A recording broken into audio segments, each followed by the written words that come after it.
How's it going, Top Forest TV? My name is Jack and welcome to my preview for Nottingham Forest versus Brighton, taking place at the City Ground on Saturday. So yeah, we are the early kick-off, the lunchtime game in the Premier League for the upcoming week of fixtures. So yeah, another appearance for us on the TV, and a real chance for us to rewrite the wrongs that were displayed in that Bournemouth performance, which I've not watched it back. I've not seen it since. I just want to forget about it, if I'm honest. I want to just forget it ever happened, move on, and hopefully we get 3 points at the weekend and we can put it behind us and focus back on our brilliant season so far. You know, it's one of the only negatives in a really great season so far. So hopefully we can put it behind us. Hopefully we can focus on what's happening ahead of us, rather than looking at that game and thinking, oh, was that when it all went wrong? You know, I really hope that we don't do that. We're not looking at it as a potential problem going forward, but we're able to really focus on the positives and go forward and do that. Start that off with a three points at home to Brighton on Saturday. I think Brighton are a really strange side, to be honest.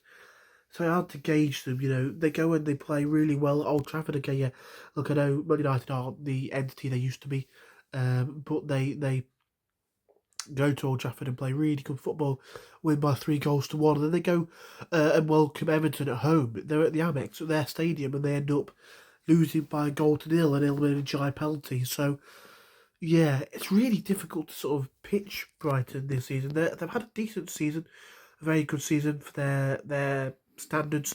I think Fabian Herzl has come in and done a good job. A really young gaffer, and he's done a really good job. You know, relatively inexperienced manager, and I think coming to the Premier League, big question marks over can he do it? And I think he's doing all right. You know, I think he's holding his own and doing really well. So, you know, I think give him the credit that's due for what he's been doing for them. But I think unless we've fallen off and we fell off a cliff and we're falling apart, I think we should be all right for Saturday.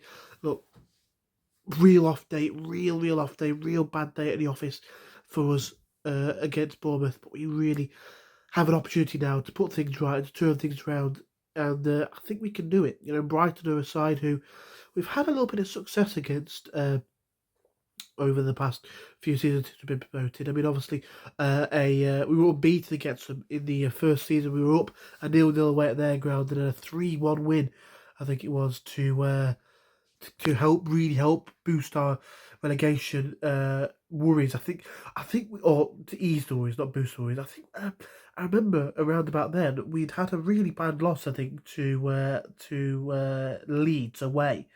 And I was thinking, oh, we're going down. We're going down. There's no way we can stay up now. And then we went and beat Brighton at home, 3-1 win. I think it was, see if I can remember who scored. No, Gibbs White scored from the spot. I think we had 2 penalties. Gibbs White scored from the spot. Did Danny Lowe score, maybe? No, Renan Lodi scored. I remember Renan Lodi scored. Can't remember who scored the other. But you know, it gave us a real fighting chance at staying up that one. Last season, we lost at their gaff. I can't remember what happened. Oh, we lost 3-2 at the City Ground.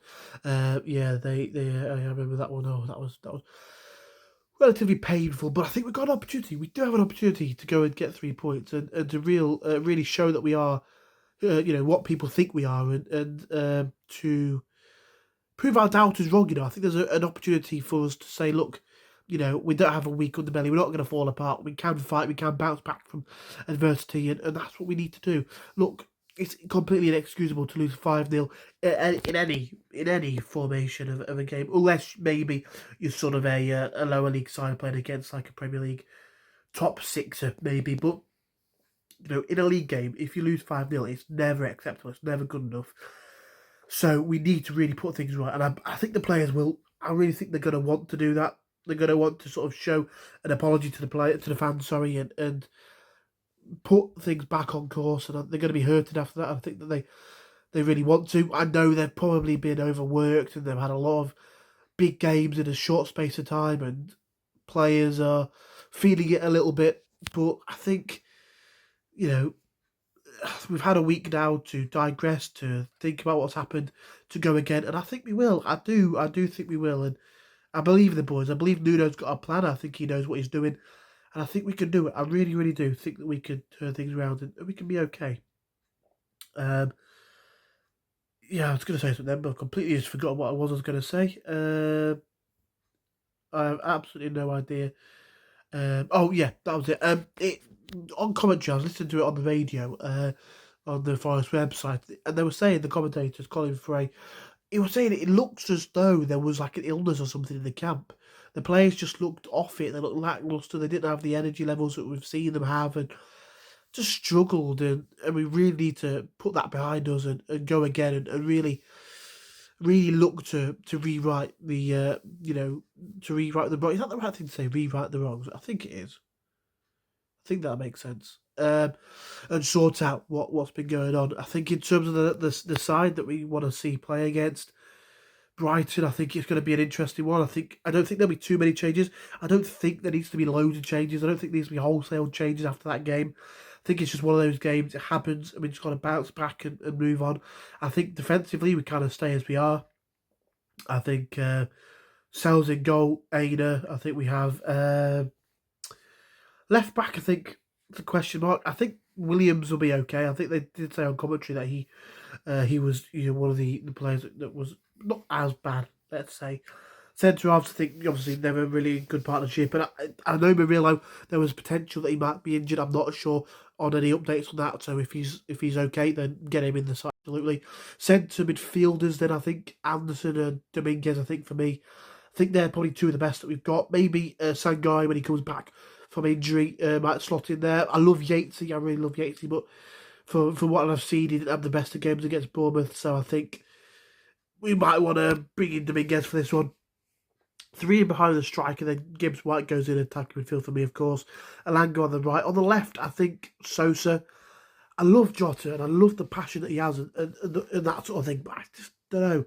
Not sure. So I'm just not 100% sure. So I'd go with Sousa. I think he scored in the 2-2 draw, actually, against them at the Amex. And then obviously up front, the man, the myth, the legend, Chris Wood. Big game this one. We need to get back on the right track and show people that, we're still where we're supposed to be. People saying, "Oh, the wheel's going to fall off. Are we going to stumble down the table now as the bubble burst?" No, I don't think so. We just got to really prove everyone wrong and go on and look, this is what we're about. This is who we are. Get 3 points and turn things around. Scoreline, I'll take 1-0. I'll take anything. But I'm going to go with 2-1 Forest. Chris Wood and Anthony Alanga. Why not?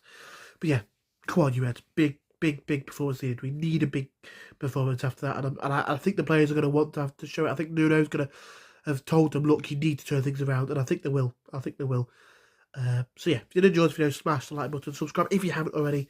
Sorry that this video's probably not been the best. I moved my camera around a bit.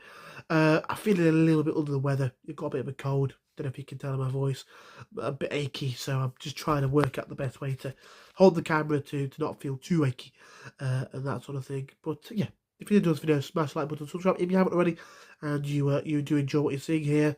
And come on, you Reds.